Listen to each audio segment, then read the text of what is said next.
agreed to actively develop our mutual initiative based on Russia's step-by-step plan for Korean settlement and Chinese ideas, at the same time freezing the nuclear capabilities of DPRK and large-scale military exercises by the United States and Republic of Korea. The era of strategic patience with the North Korean regime has failed. Many years, and it's failed.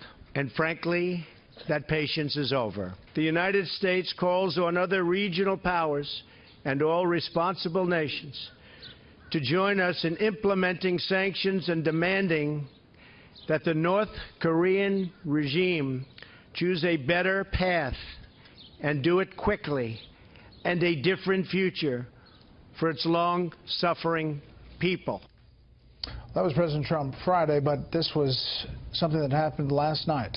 A firing of an ICBM, intercontinental ballistic missile, by the North Koreans. Just within this hour, the Secretary of State has released a statement saying, in part, global action is required to stop a global threat. Any country that hosts North Korean guest workers, provides any economic or military benefits, or fails to fully implement UN Security Council resolutions is aiding and abetting a dangerous regime. All nations should publicly demonstrate to North Korea that there are consequences to their pursuit of nuclear weapons, and we intend to bring North Korea's provocative action before the UN Security Council and enact stronger measures to hold the DPRK accountable. As you take a look at where this ICBM traveled, it was a splashdown about 480 miles away, but it's believed that this missile, a two-stage missile, could reach Alaska.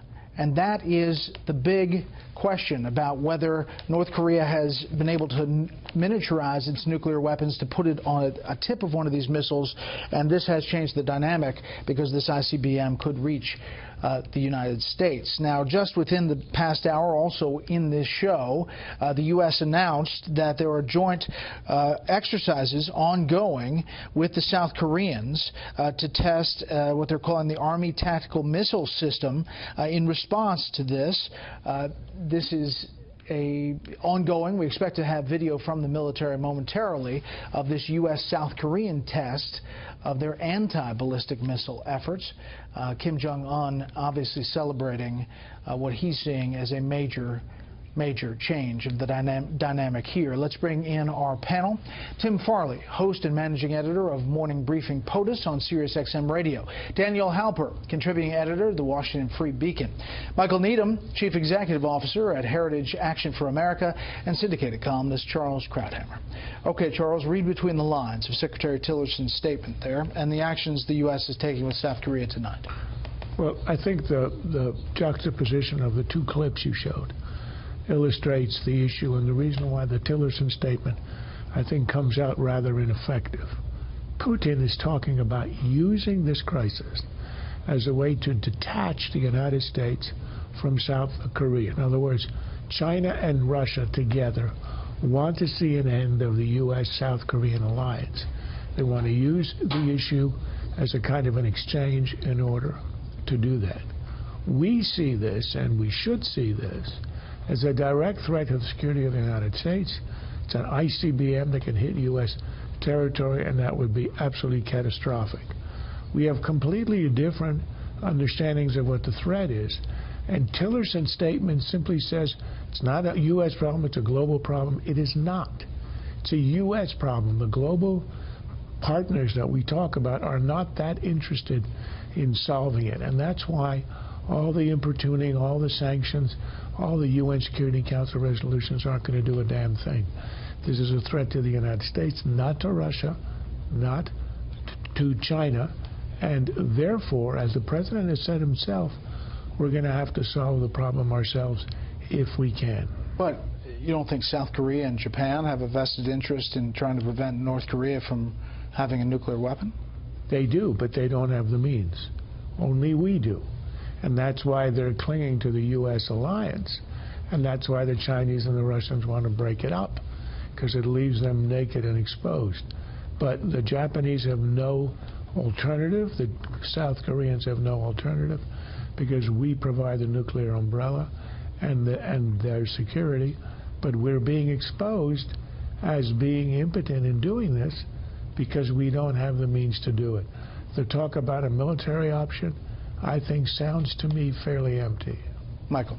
Yeah, sure. I mean, I think it depends, though, Charles, how you're talking about the means. 10 years ago, we impounded $23 million from a Chinese bank, Banco Delta Asia, and for about 2 years, the North Koreans were really squirming under that pressure. What it requires is not necessarily a focus on the means or the tactics, but a complete strategic mind shift that says that in the past, we've tried to bring the North Koreans to the negotiating tables. President Clinton's agreed framework, President Bush's six-party talks, with a goal of getting them to accept denuclearization. We need a policy of active regime intolerance that says we're going to use economic pressure, we're going to use diplomatic pressure, we're going to use appropriate military pressure to make it very clear that there is no path forward for the Kim regime and to force them to come forward, because clearly the last 25 years of just thinking we can negotiate away nuclear weapons is something that's been an abject failure. So the fact that you have Kim Jong-un, who has now launched more missiles than his father or grandfather combined, and he is doing so increasingly with success. I mean, it seems like this has changed the dynamic. Daniel, what do you see as a possible military response to that, considering the challenges of also possibly a mobile launcher this time? Well, look, there could be cyber responses. I think we've done some in the past, or at least they've been rumored, and there are other ways to do it that are perhaps more subversive than overt military attacks. But, you know, as Michael said, we've had 25 years of failed North Korean policy. When it's failed in the past, the presidents have sort of gotten away with it because their military hasn't yet been advanced enough to inflict pain on the United States. Now it's different. There's a new leader. He has new capabilities. And if we fail now, it could really, I mean, the possibility, I don't want to sound too grim or too alarmist, but there are serious life and death implications to American citizens, and it's really incumbent on the president to use those means to force North Korea to do something different, and it requires, I think, different thinking than we've had in the past. Tim, the only time we heard from the president today was about military families on the 4th of July. We saw it on the South Lawn there. Secretary Tillerson obviously taking point on this statement. The tweet earlier from the president, North Korea has just launched another missile. Does this guy have anything better to do with his life? Hard to believe that South Korea and Japan will put up with this much longer. Perhaps China will put a heavy move on North Korea and end this nonsense once and for all. Well, that sort of gets to the question that Charles mentioned, was Japan and South Korea really can't do anything. I ask these questions. I don't know what the answer is, obviously, to this, but I go back to something Richard Haas said a long time ago. There is no self-correcting mechanism in international relations. In the case of the policy, we know that strategic patience is over. Has that been replaced by strategic impatience? Has it been replaced by tactical patience? Or is it just ad hoc Twitter taunts from the president? And his point that China was not going to be able to do anything, I think I'm a little concerned not just about what North Korea is doing, but the fact that we now have our inspections evidently closed off to our nuclear safety and security measures. They're keeping them quiet now, and you wonder what we can do that's proportional, whether it's cyber attacks or whatever, and what will get a response, because it is a U.S. problem. To Charles's point, this is something that the United States is going to have to respond to, and I don't know that you can build a coalition, especially if China is going to be in charge of the Security Council meetings this week. Exactly. China is in charge of the UN Security Council, and there's supposedly a meeting in the works tomorrow afternoon to deal with this, but the prospects of getting something significant through with China in that point, and Russia obviously there as well. I don't think it would make a difference if we were in charge of the Security Council. If we had the presidency, it would make no difference whatsoever. The Russians, it's a matter of the imbalance, the asymmetry of interests. Our interests are radically different from the Chinese and the Russians. And for 25 years, we've refused to accept that. The fact is, the others don't care. The missiles that are launched by Pyongyang are never headed west. They're always headed east. They're always headed our way. Everybody understands what the target is. So either we're going to act on our own, which is what the president says he'll do, or, and we are approaching the point, we're simply going to have to accept a nuclear North Korea the same way that under Mao Zedong, who was a fairly radical anti-American communist, we accepted the fact that China went nuclear as well. At a certain point, you bow to reality and you try to live in deterrence. It's not easy, it's uncomfortable, but I think we're going to reach that point where either it's going to be a binary choice.